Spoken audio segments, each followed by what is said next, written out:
Welcome to Hashtime with Nakabuye. This is a place where we help you unravel social constructs, discuss self-development in line with mental health, emotional well-being, and everything in between that directly or indirectly affects us in the millennial world around us.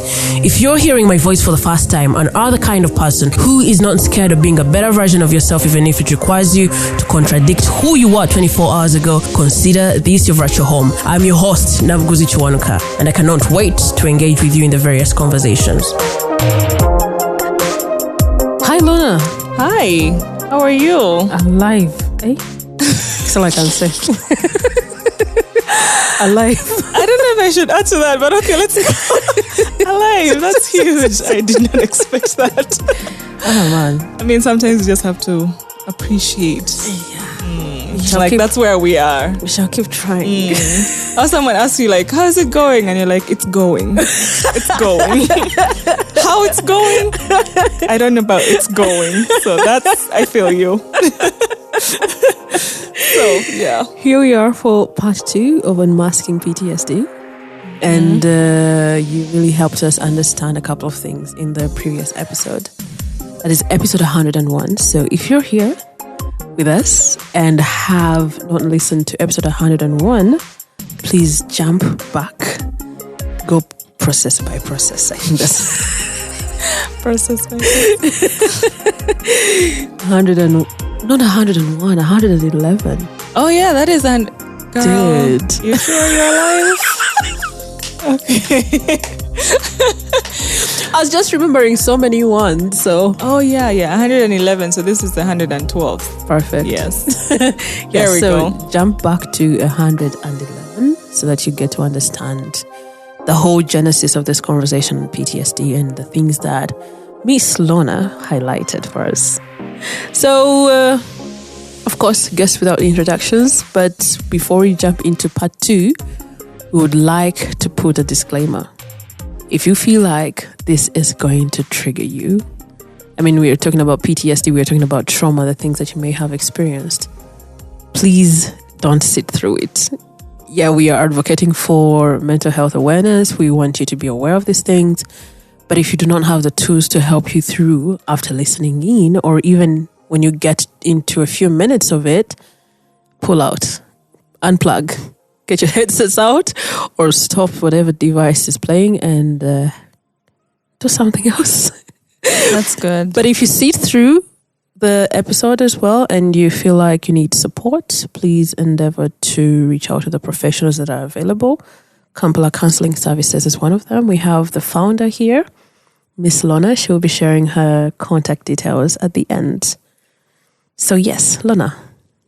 Yeah, I'm glad that you gave that disclaimer because talks like this could be really triggering for some people, especially, or sometimes people can be going through these things without necessarily having a diagnosis. Mm-hmm. They might not know what really is going on, but they're having some symptoms. So when you hint on it and then it just like gives them some type of flashbacks or whatever it is. So yes, if you're listening and feel triggered in any way, it's not our intention. So just do what you have to do to take care of yourself. Pause the talk or just end it and go take care of yourself. You don't have to sit through it. And if you decide to sit through it, I hope you have enough tools to take care of yourself and get yourself back together at the end. But if not, again, there is lots of help out there and feel free to reach out. Mm-hmm. Yeah, so we discovered that kids can also be affected by PTSD. Right. And yet we consider children to just be happy kids, happy human beings just roaming the earth. That's our hope. Nothing affects them. Yeah. Which I found very important for you to highlight. It was really powerful. So as we start part 2 of Unmasking PTSD, help us understand how PTSD is diagnosed. We did talk about the symptoms in the previous episode. So most of the diagnosing is going to be based on the symptoms. So it being the first one, an exposure to the traumatic event, being a witness of the event, or hearing of the event, causes you some type of trauma. That is the first one, exposure. The second one, if you have any intrusive symptoms, be it nightmares, flashbacks, any distressing thoughts about the traumatic event. If there's any type of avoidance with, trying to avoid the memories, places, people, anything that, any trigger points, you could also have be diagnosed. But again, these all you have to fit each criteria. You have to have at least each of the things that I'm mentioning below to get a full diagnosis. If there's any negative alterations in cognition or your mood, be it like there's blame, negative thoughts about your feelings, problems with memory, or there's alterations in arousal. So if you're hypervigilant, irritable, sleep disturbances, reckless behavior. So if you have at least one symptom in each category in the period of 1 month, then you can receive a full diagnosis of PTSD, post-traumatic stress disorder. What are the available treatment options for PTSD? PTSD, a lot of it is psychotherapy, so the talk therapy, where people see a counselor or a therapist, and they probably will take them through cognitive behavior therapy or eye movement desensitization and processing. That's EMDR. What is that like? Well, I only have bits of what it's done because I'm not trained in EMDR, so I can't speak much of it. So they're specialists. Yes, Right. there's specialists that do that is with trauma informed care. So that like trauma processing type of therapy, EMDR is one of them. Like it says, eye movement and eye movement desensitization reprocessing. So it's a lot to do with I even feel guilty talking about this because I'm not trained in it, but I know like the bits we talked about in school was just they, like how your eyes move and stuff like that. But yeah, it's a lot to do with trauma care. And then there's prolonged exposure therapy. There's also people that are trained in exposure therapy where they put you in a place where you experience the trauma and bits like you have to have a professional. Some people do it themselves, but preferably or it's recommended you have a professional with you because sometimes some symptoms might come up. You might get a little anxious and you don't know how to deal with the anxiety. So when you have a professional there with you, they can help you cope with the anxiety that comes with facing this particular trigger. So there's that exposure therapy. I think then through all those therapies, you are taught coping mechanisms, reducing avoidance behaviors, managing triggers and stuff like that. You're taught all those things in therapy. And the other thing is medication. So there's antidepressants because PTSD sometimes comes with depression and also anxiety and all those things, substance use and abuse, because, people pick up different coping mechanisms. So there's some medications that people can get to cope with the depression or anxiety. And also there's, group therapy, support groups, people that have gone through the same thing. A lot of, veterans, first responders, they sometimes have those groups where they talk about, just processing the trauma, getting support from each other is also one way people can cope. And also self-care things where people just take care of themselves and, changing lifestyles, exercising, sleeping more, cutting out alcohol and drugs, and, mindfulness, learning how to, do body scans.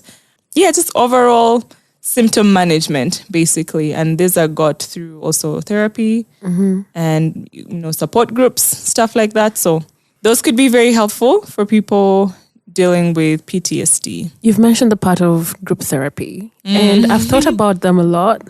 Here in Uganda, where people still have this mental health stigmatized. Yeah. Do you feel like we're in a space where we are open to group therapy? I mean, group therapy can be really, really helpful. However, again, like you said, with a space where people are just coming into, the understanding of mental health, mental illness, there's a lot of stigma. So I can't imagine, there's a lot of people that are kind of hesitant about group therapy because then they're thinking, oh, like this one privacy, confidentiality. They're like, oh, how am I talking about my stuff with people are listening to me? They're going to go and talk about me. Exactly. You know, and I understand. I understand group therapy because I ran a lot of groups. Used to run a lot of groups, and we were very strict about confidentiality, privacy stuff, and even just talking about group stuff outside of group, it was a no.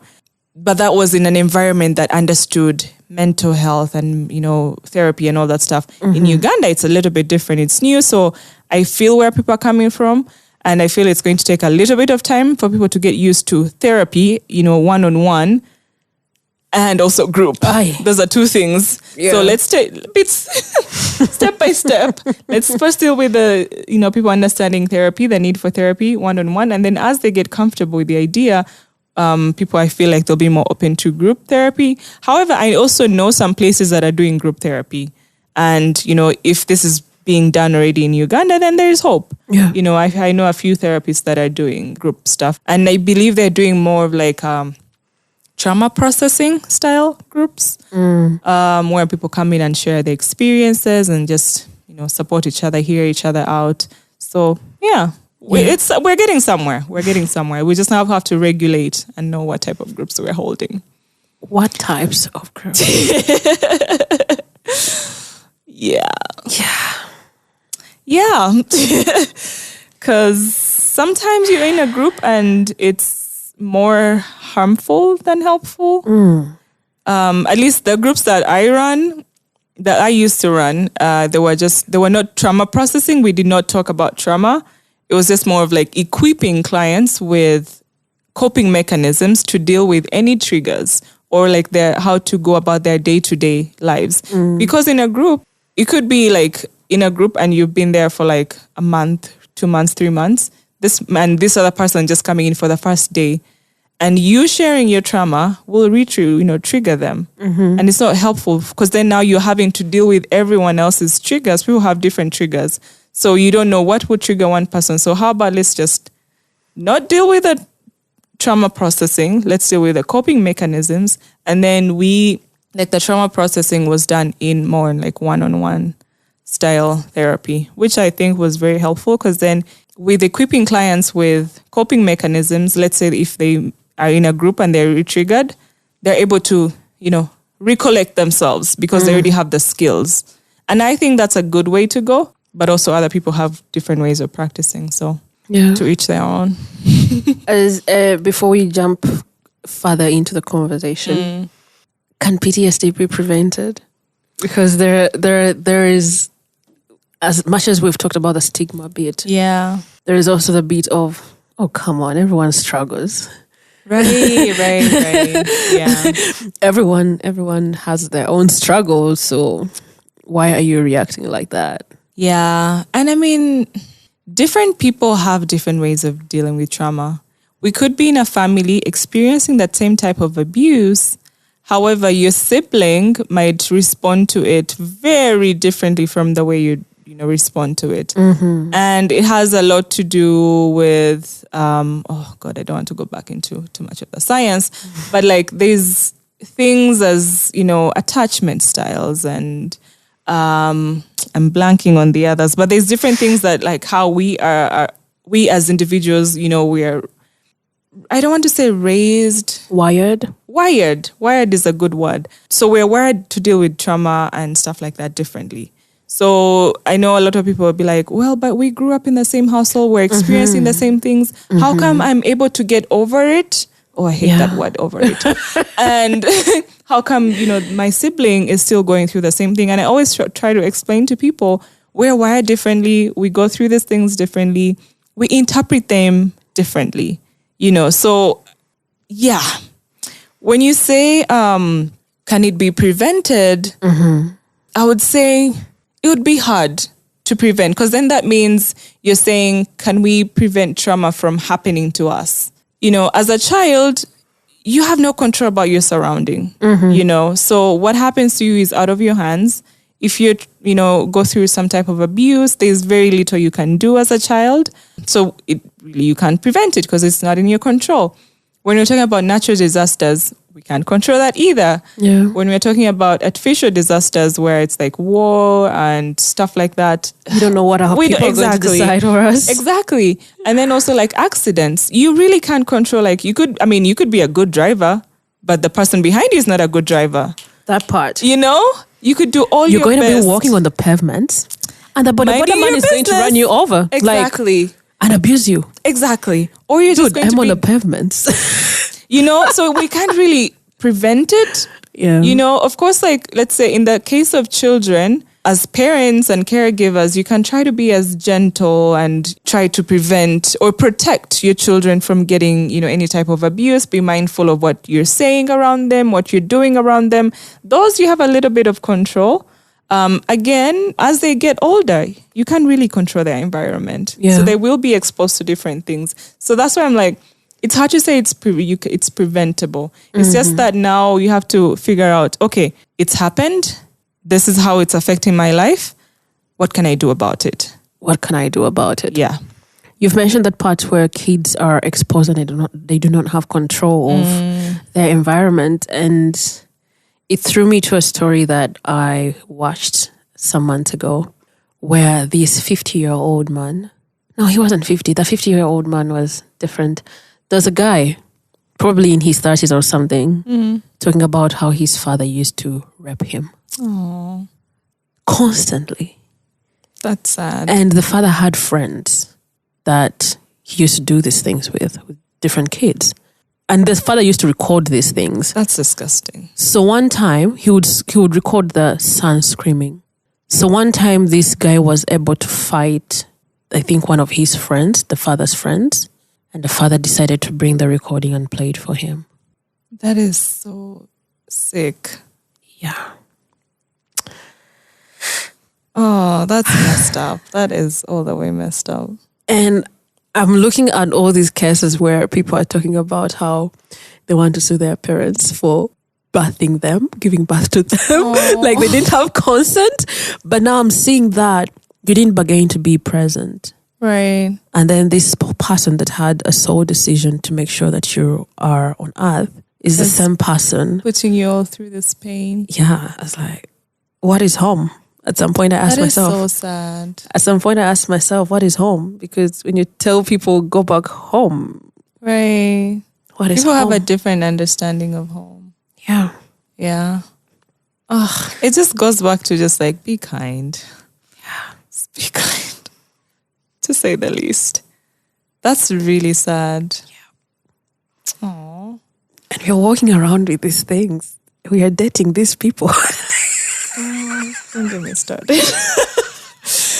Because you don't know what these people are struggling with. Yeah, and especially, that is a man, the story you just gave, and not so many times that men come out and share such stories. So they find coping mechanisms, healthy or unhealthy. Most of the times they're unhealthy. You find a person that's drinking themselves sick. Yeah. Smoking. I think by the time they drugs. interviewed him, he was already drunk. I think so. Right. Because they pick up these coping mechanisms just so they don't have to deal with the pain. And if only, they had someone to share openly, talk about these things with, and then receive help early on before they get to the drinking part, that would be very helpful. And you think about like, okay, now this person, let's say they get a family, they get like, a wife and children, and they can't be fully present because they're so into the drinking or substance use that they can't be present for their family. And then the cycle continues. They might not necessarily be abusing their children the way they were abused. However, they're neglecting. They're avoidant. Exactly. And that affects the children one way or another. So it's just, then the cycle continues. Yeah. This is sad.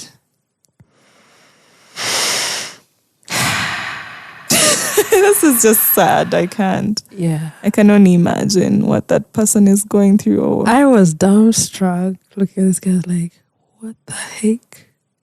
Oh, man. Yeah. You've talked about the coping mechanisms and how people just carry on the different ways to cope with trauma. And I would like to know, or the listener and I would like to know, what are some of the self-help strategies that someone can take on? Yeah, self-help. Honestly, because seeking help is self-help. Right. Because most of the time, some of these things are beyond you. There's a lot of blame. There's lots of questions. And sometimes you don't have anyone who's going to answer those questions. You can't ask them to your, you can't ask your abuser, or you can't really ask anyone that's going to give you an answer that's going to be so satisfying for you to be like, okay, now I get it. When you talk about the abuse, asking the abuser, this guy said that he wants, because the interviewer asked him if he has mended the relationship with the dad. And I think he mentioned something close to, oh my God. I think he once called the dad and he was like, so what do you want me to do? The dad said that? Mm-hmm. Oh, that's hard. That's hard to hear. Because I think he tried to report him to police or something like that, but he went to a different state or something. I don't know.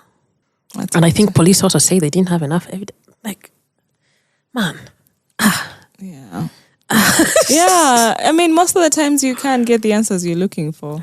Especially when you're a child. Like, you have a lot of blame, unanswered questions. So sometimes you just need the person to address those questions.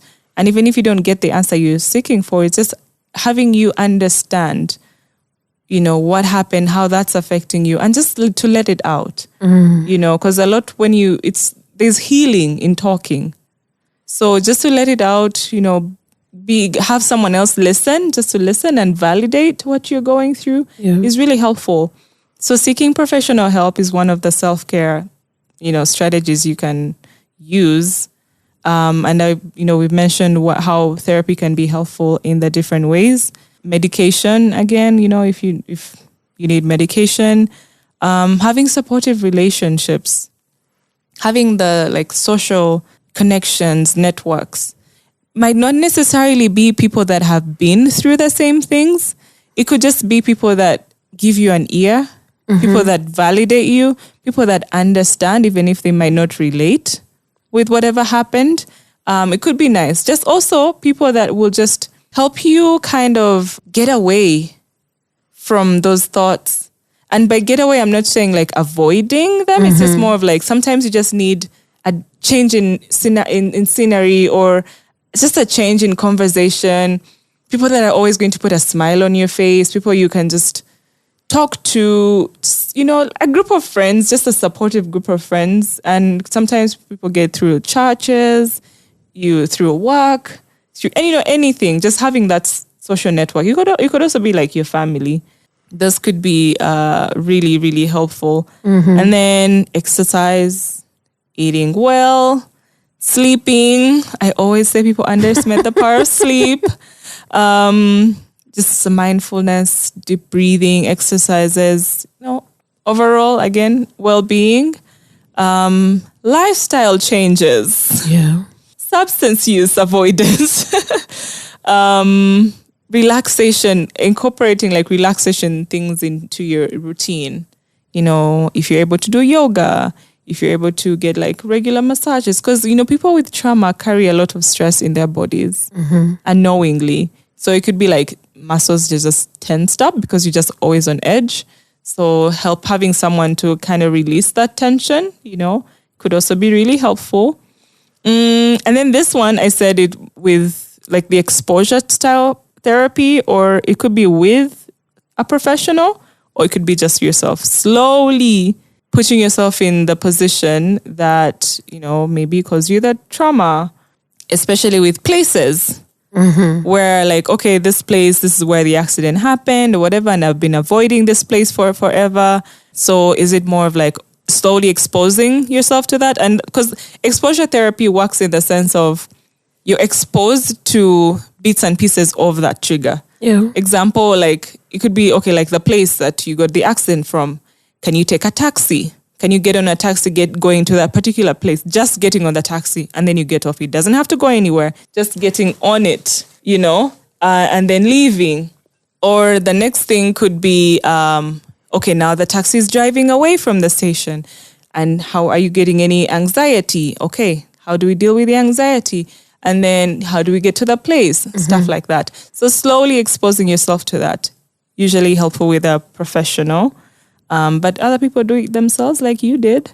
No, I did. It was not intentional. You just found yourself doing it? No, here's what happened. Like, my workmate, hey, I was a third wheel on that date. This guy wanted to take her out, and she was like, "Come and go for pork." And I told her where, and she's like, "We're going to Chadondo." Like, oh. I realized we made a mistake. We're talking about Lugogo in the episode. It's Chadondo Rugby Club. Oh, right, yeah. Yeah, so she's like, it's Chadondo. I was like, I don't go to that place. That's where Alice died. And she's like, well, there is another side of it. But we could go and just see, so that I don't even know if she knew this kind of information. But, it's just someone coming up with an alternative. Right. So I sat there. And of course, at some point I was like looking around, who is suspicious? I don't want them to take another family member. Right, yeah. But when the pork came, you forgot like, everything about it. There is heaven here. Right. Now, see what you did there? Like, you found something else to, God, I'm blanking. But like, you found something else that brings you happiness in that particular place. Like, you found a different sense of meaning to that place, different from what you had before. Because that's what I knew before. Yeah. So that itself helps another person, like creating a new memory about that place to replace the old memory. That itself is like therapy as well. It really worked. I can confess. It helped, but yeah, right now I don't think there are pockets there. I've found better meat. I'm pretty sure. But you see, so now you're relating it with pork, and instead of like, imagine. No, that's it. That's a thing. That's a thing. And like, it could be as helpful to someone else. So you create a new memory. You relate a place you create a new memory with that place that takes the other, sad one away. Yeah. And it could help you go through your day. Anything that helps. Yeah. Yep. Yeah, so I think that's, if you could do like maybe also like hobbies and things that give you joy. And, have you heard of therapy animals? Where are they called? There's something they were calling. Service animals, therapy animals. A lot of people have like therapy. The pets. Especially, yeah. Are they called, was someone calling them emotional support animals, something like that. Yeah. It has a lot to do with actually a lot of people with PTSD have emotional support animals. Oh yeah. I used to see a lot like with dogs, and they have like tags on them, like, and they used to go through the airport because they let them through like on a plane. And they just walk around everywhere with them, especially with vets. Vets from war, they usually have emotional support. Why can't I say that word? Emotional support animals. Yeah. So this could be really helpful. Just someone to like you, just to feel like you're not by yourself. And these are trained. They're not like regular dogs. Oh, they're trained. No. Specifically for that. They do go to therapy with you most times, and they have special training. Animals have a brain, that I know of. Yeah. They do train them to sense any anxiety with like their owner or the person they're supposed to support. They can tell when you're feeling anxious, and then they just come and like put their head on you or something just to like calm you down. They help you like ground, just like grounding, just helping you be in the present. I'm so sorry, but now who helps these dogs? Because who helps them? Well, that's... Maybe I don't know. They're absorbing so many. Yeah, I've actually never thought about that. But yeah, people have like cats, dogs, really any animal that you're not allergic to. Yeah. Yeah. So they're really helpful for people with PTSD actually, and I don't know if it's a thing in Uganda, but now we need to find out. From the veterinary. That word also plays. Those veterinary. Veterans? Like veterans? No, veterans, those are veterans. Oh, you're talking about like The doctors. veterinary doctors. That part. We need to find out if animals struggle emotionally. I'm sure they do. No, I'm sure they do. But that's a whole other topic. Exactly. Because sometimes I'm seeing an animal taking on all this. Yeah, but there's animals that they abuse and then they get like anxiety. Oh yeah, like separation anxiety. It's a thing. Okay. Oh, wow. So yeah, a topic indeed. A topic indeed. You've talked about how someone needs to create spaces where they can, have people around them that can support them through their struggles with PTSD. And I think it's important. And I remember the very biggest reason as to why I found it necessary for me to bring you to the podcast the very first time was when you talked about the need for caregivers to also step away. Yeah. So we would like to know how best friends and family members can support someone with PTSD. Yeah. Let's see. Educating yourself about PTSD is one of them. A lot of people don't know, one, just what it stands for, what the criteria is for someone with PTSD. We just don't have an understanding about it. So learn about the symptoms, triggers, the challenges associated with PTSD, just so you have an understanding. Because someone who has an understanding is able to validate victim, survivor, they're able to understand and validate them. Create a safe environment for these people. Like, for caregivers, create a space and supportive environment for the people in dealing with PTSD.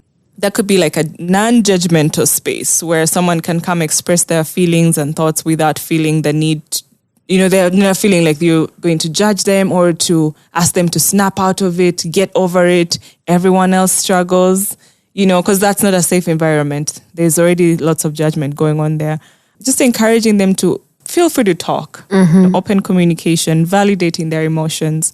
Another thing caregivers can do, just be patient, understand. And then also that comes with you having an idea of what PTSD is, the symptoms and how people suffer with it. So that will help you be patient and understanding. And understanding also will help you appreciate and recognize that PTSD takes time to heal. And you'll definitely stay away from the words "get over it," because just be supportive and encourage them through their journey. Get over it is very dismissive. Very dismissive. Very, very dismissive. Because you're also asking yourself why you can't get over it. You're like, oh, if other people could do it, why am I failing to do it? And it's very dismissive, and it's just, that's a whole other kind of worms. And another thing is just educating other people. So like creating awareness. Right. When you educate yourself, you create awareness for other people, because again, even if you're trying to be supportive of, let's say, your child that's going through PTSD, other people may not be as supportive because this child, you can't control the environment that your child is going to be in, or your sister or your brother, your parent. You can't control all the environments they're going to be in. They're not going to be with you 24/7. So when you educate other people, you hope that they will also be supportive of this person regardless of where they go. Yeah. So, yes. And then also encouraging these people to get professional help, especially if you're not able to fully, because sometimes you can't really fully help them. You can be an ear to listen. However, sometimes you don't have all the resources that you need to help them. And sometimes you need a break for yourself as well. It takes a toll on you to be a full-on caregiver. So sometimes you have to, refer them to other professional help, especially if you're not a professional yourself. But even when you're a professional and you're directly related to them, it doesn't work. It doesn't. No. That's why we always have to refer them to someone else, because then you are in two positions. You're a caregiver and also a professional. That's a lot. Yeah. That's a conflict of interest. Yeah. It's a lot. Yeah. So you have most times they were required to refer clients out to other people that we're not related to, because that way you're able to separate Because let's say Your if you're a relationships. therapist, yes. If you're a therapist and you're seeing this person in your office and also at home, No. you know, so your job really never ends. So but when you refer them out, you only get them in one environment. Can sleep. Something can sleep. Exactly. They might do something and you're like, is it because... Right, right. So you can't, it's hard to separate the two. Oh yeah, that's a good point. That's a good point. Oh, yeah, that is a good point. So yeah, takeaway is separate the two, you know, ask them to go to see someone else that is a professional. Another thing is help them provide a stable routine. Because a lot of times people with PTSD, there's a lot of like avoidance, might be some anxiety or depression. So their routine is off. So help them create something, you know, let's say you wake up at this time, you do this, you do some activities, just some stuff to keep them busy, you know, just to help them distract in one way or another, healthy distraction, just to help them get back to like a regular routine of, you know, like life. That way they can go out in the environment and go to work and go to school without, you know, necessarily letting the PTSD get in the way of all of that. Active listening, we talked about that, and practical support, providing them with practical support, respecting boundaries. That's a big one because there's so many triggers, you know, people that with PTSD might have. There's a lot of triggers. So helping, like you respecting their boundaries in a way of like understanding that there are triggers and areas of sensitivity. So if they tell you like, you know, you talking about this or what you said triggered me, having respect for that. And I was like, oh no, I didn't mean it that way. Like, it doesn't matter how you meant it. It's just I'm letting you know that it triggered me. I'm very sensitive to that. So how about we stay away from, you know, having that conversation or going to this place or bringing this person around, stuff like that. Just so respecting their boundaries. And then also that goes for like what we were talking about, like the exposure therapy. Because then you'd want to help and then you push them into an environment. And you can manage that. And you cannot manage that.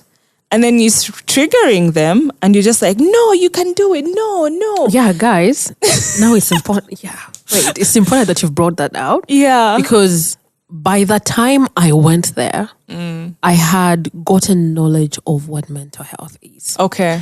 I may not have had a clear understanding of what PTSD is or even anxiety, but I knew that there was something bigger than me. Right. And at that time, I'm sure I had gotten to a space of learning to have these self-negotiations that, hey, that is true, but hey, how about we do this? Right. How can we go with it? Can we try?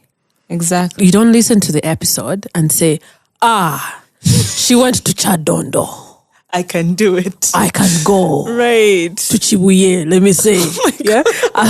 I'm choosing Chibuye because that's where my mom's accident happened. Oh. Yeah. I don't remember where exactly. So I just... The name. Yeah, the place, I knew we were in Chibuye at the time. So don't do that, guys. Right. That's why I said like you need to go with a professional because they know the limits and they'll be able to respect your boundaries, hopefully. And so like a regular person or like, you know, a sibling or whatever, a friend, because, you know, I'm sure it comes from a good place. They're just trying to help you. It's just that sometimes they don't know where to stop. Right. And they push. It's like, no. If a person says that's all they can do that day, that's all they can do. And just table it for another time. So respecting boundaries. The last one, and also a big one, take care of yourself. As a caregiver, remember to take care of yourself. It can be so much to, you know, help a person going through PTSD, be it your child, friend, whoever, because you just want the best for them. You want them to feel better. And then you end up going into full-on caretaker mode and forgetting yourself. So prioritize your self-care as well. Seek support for yourself if needed. Yeah. Just as a caregiver, like go to therapy, go to a support group for people, you know, a support group for caregivers of PTSD, because I don't know if they're there, but it's a thing. If they're not there, you could form a group yourself just to talk, vent, share ideas, relax, just to let it out. Because most of the times you keep a lot in and it's very demanding. So remembering to take care of yourself. Yeah. Yeah. You've talked about the need for someone to educate themselves about PTSD and whatever surrounds the topic. What are some of the misconceptions or myths surrounding PTSD that you feel like we should debunk in this episode? Yes. First one, actually, the first time I actually learned of PTSD, I had also this misconception that it only happens to people that go to war. Ooh. Like only veterans, people that are, survivors of war. I also thought like it only happens to them. Because that's usually where we see it a lot of the times. Yeah. At least in movies, Movies mostly. Yes. Because someone goes to war and then they come back and then they can't sleep and they're having flashbacks, blah, blah, blah. So you're thinking, oh yeah, like mostly people that go to war are the ones that get PTSD. Yeah. And then when I went further into my study, like that's when I'm like, post-traumatic. Like anything could be traumatizing, not just war. So it could be birth of a child. It could be trauma as you're growing up, different things. So yes, that's one misconception. Not only war veterans go through PTSD. Yeah. Another thing is people with PTSD are dangerous or violent. No, they're dangerous? not. It is a misconception. Yeah. Yeah, because some people are like, especially war veterans, I'm not saying that there are not some that might be dangerous, and because especially when people don't know how to deal with it and there's so much anger, they could do things, where it's like the PTSD is not dealt with, they're not getting the help from a professional, they're not getting that, and it's, unmanaged. It could be very dangerous to other people, find people shooting, or, just being violent. But it doesn't mean that all of them are. Yeah. Just because you have that diagnosis doesn't mean that you're violent. So that's another misconception. And also another thing, people with PTSD are actually more likely to withdraw and avoid triggering situations rather than go into them. Or act violently. So on the other hand, they might be actually very reserved, withdrawn, and instead of dangerous. Yeah. So that is one. Some other people think PTSD is a sign of weakness. You can get through it. Why aren't you getting over it? Everyone else struggles. Why is it taking you longer to deal with this? It is not a character flaw. Like, people deal with it differently. It's not a sign of weakness. It's not a person of failure. Most of the times, like I said, when you're a child and you're abused, you have no control. Yeah. So what happens to you or what your body decides, how your body decides to react to it as an adult, you have no control either. So it has nothing to do with you as a person. Another misconception is only significant traumas can cause PTSD. By significant, I mean like big things. War, like big natural disasters. Like it has to be something big and major. No. It could be something like I said, people find different things traumatic. What you find traumatic, I might not find traumatic. Some people have phobias for different things. And maybe when they see it, they're just like, ugh, I can't do it. This is traumatizing, whatever. And then you're just like, what? That it? Yeah. What? Yeah. And just like, again, so it doesn't have to be anything significant. So we just have to be respectful of people's ways of dealing with things. Another one, I think we talked about it briefly. Which is that? PTSD being treatable or cured. Yeah. Well, that's why, I explained it. You have to manage the symptoms. With PTSD, it could be a chronic thing where like someone experiences it lifelong. It's just that they have to just learn how to manage the symptoms. So, yeah I hope that helps. Yeah. There is something that I'd seen. Let me see. Oh, yes. The imagination that PTSD only manifests immediately. And yet, in the previous episode, you had gone as far as highlighting the possibility of 30 years going by. And you just do not have an awareness why something happened and you are reacting a particular way. Right.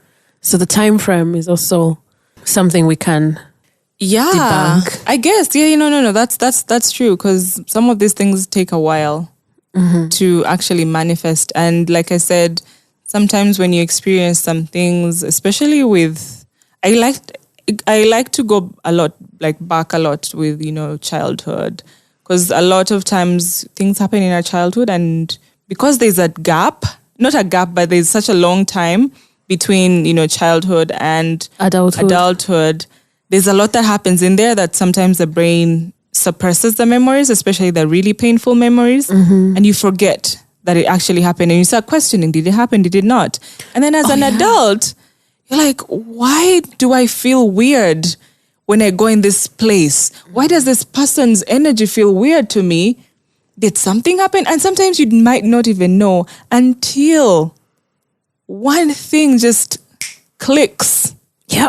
And you're just like, ooh, wait. There is this.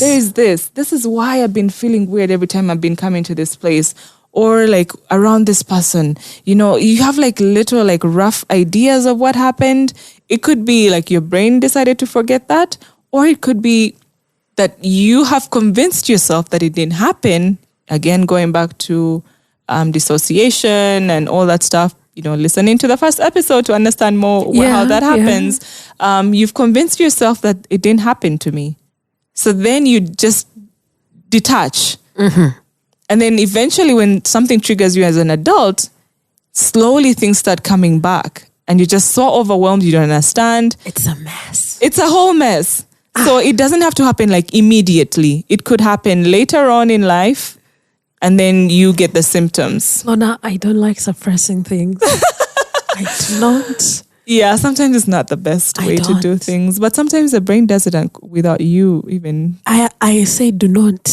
Tell it not to do. Because I've been in a situation where I dug up things and it was nasty. It is usually very bad. It was nasty because there was no moment of me processing that particular thing. And now here it is, how many, like a decade or 12 years later, and I'm like, wait a minute. Yeah. And it happens, it starts manifesting like it has just happened. I don't want. You annoy me, you are getting it. There and then. No. Yeah. No. My brain is supposed to be trained to let things out. Right. Like, hey, please brain, hear me. Here, my friend. We are not suppressing anything. Hey. So what are some of the mental health conditions that might, come along with PTSD? Yeah, we talked a little bit about that too. Depression. Especially when, in cases of physical, emotional, sexual abuse, people could, especially if you're being invalidated when no one can believe what you experienced, cause a lot of depression, anxiety. If you're, triggered, place, person, trigger you get really anxious. It could lead to self-harm behavior. Where people are, again, unhealthy coping mechanisms. People are participating in, self-harm. I don't know if I should give examples. Just again, trying to stay away from triggering ideas or whatever. Anyone that could, get triggered. But yeah, self-harm behavior. It could also lead to body image issues. Where, it's in cases of like abuse, like sexual abuse. The audio note we were listening to here. Body image stuff. And also it affects relationships going forward. For people that were, experienced any type of sexual abuse. as they get intimate with a partner, they could get triggered, and that will come in the way, of their relationship. I mean, those are the ones that come to mind, right now. But yeah, I'm sure there's a lot more. Yeah. There's very many trauma-related diagnoses we make. So it could be any of the above. Yeah. Had we pointed out anxiety? Sorry? Had we pointed out anxiety? Yes, we did talk about anxiety. It could be, anxiety when you're in a big group of people, anxiety when you're a particular gender of people. When a man touches you. Right. Yeah. Particular gender of people. And then it could be just anxiety in small spaces, anxiety when, let's say, for people that went to war. Wait. You mentioned small spaces. Yeah. And you talked about your discomfort around small space, your enclosed spaces. Mm-hmm. And when you mentioned that part, and I remembered probably the people that are taken into torture chambers. Right. I mean, we talked about this. Right. We talked about the political environment that we have in Uganda. So when we have that system, someone has been captured, they're thrown in a place, you find that they always only feel safe in an auspicious place. Yes, a place where they can escape. It might not even be escape, but open. It's not something that's open, right? Yeah, like an enclosed place just takes them back to that. Exactly. Yeah. Or like people that are scared of like water, people that are, where water triggers them, small spaces, darkness could also be a thing where, if someone was in a chamber that was dark and just brings back nasty memories. They sleep with the lights on. Yeah, might sleep with the lights on, or people so then they're getting some sleep disorders. Let's say war veterans, if, fireworks reminds them of gunshots, or bombs or stuff like that. So yeah, I mean, there's very many challenges that might be triggered by, PTSD. Mm-hmm. So it's just, again, understanding and learning and unlearning. Yeah. Someone said being illiterate is not about not knowing how to read right now. It's mostly about the ability of learning, relearning and unlearning. So yeah. Yeah. Can PTSD be cured, or is it a lifelong condition? Yes and no. As I mentioned, it's more of like dealing with the symptoms. And this could be lifelong. It could be sometimes you feel like, okay, now I feel like I can go into this space without feeling triggered. Yeah. However, maybe I'm not comfortable going in another space. Or like there's going to be a few different triggers things that might trigger you in different ways. Yeah. So it could be lifelong. It could also be, depending on how intense the trauma was, it could be something that takes a shorter time where you're like, okay, I feel like now I can go into, like you said, I can go to Chadondo and not feel anxiety or triggered or whatever it is. So it depends really with people. Yeah. Sometimes it's just managing the symptoms. What do I do when I'm feeling triggered? How do I go to this place? How do I talk to this person? How do I go about my daily life? Yeah. Without feeling triggered. So just managing the symptoms. And those are things that you get from professional help in most cases. Yes. Yeah. Yeah. How can us as a society be a whole better support system for the individuals with PTSD? Learning. Relearning. Learning, relearning, unlearning. We've talked about misconceptions. We've talked about how caregivers can be helpful. So just educating ourselves, educating others, trying to understand that these things, we all deal with trauma differently. Just debunking the misconceptions. Yeah, I think the biggest thing is just learning, because when you learn, you can understand and sympathize with people and empathize with people and just validate. So the first thing is just learning, really. Yeah, educating ourselves. Be kind. Be kind. You don't want never to be know what the person's source of trauma. Exactly, or trigger. And if someone tells you they're being triggered by what you said or did, be respectful. Yeah. So, but again, also that goes back to educating ourselves. Yeah. Yeah. All right. We're come to the close of. That went fast. Oh, yes. I wanted to high five you. So, yeah, we've come to the end, and I would like to let you know that this episode is hugely sponsored by Kampala Counseling Services. And as I had mentioned earlier in the beginning, we have the Madame Professor. Oh, I'm like PhD level right now. We have given it to you, honorary.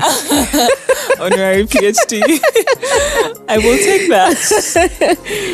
We have Lorna here, and in case you want to reach out for any kind of support, please reach out to her. She's going to read out her contact details. I know we did it earlier. We've been doing it. But I think we have gotten to a place where you need to learn how to just get the number off head. Oh, yeah. Yeah. I'm at that point now. Yeah. So, Lorna, come in. Oh, yeah. So if anyone is in need of any help, mental help, mental health help, I have to be... It disturbs me sometimes as mental health help. Right, it's a lot of H's. But yeah, I have to be mindful. But yeah, I am a therapist, so Kampala Counseling Services is my baby. And if anyone is in need of my help, the easiest way to reach me is 0741 056 164. It's both on, you can call me, WhatsApp me, and I will be happy to help set up an appointment and stuff like that so we can meet and talk. Yeah. All right. Thank you so much, Lorna. Anytime. Thank you so much for tuning into another episode of Hashtime with Nakabuye Chiwanuka. If you loved what you heard, make sure you subscribe to Hashtime with Nakabuye Chiwanuka in your podcast platform of choice and share it with your friends, loved ones, and everyone that you believe is affected by the millennial world around us.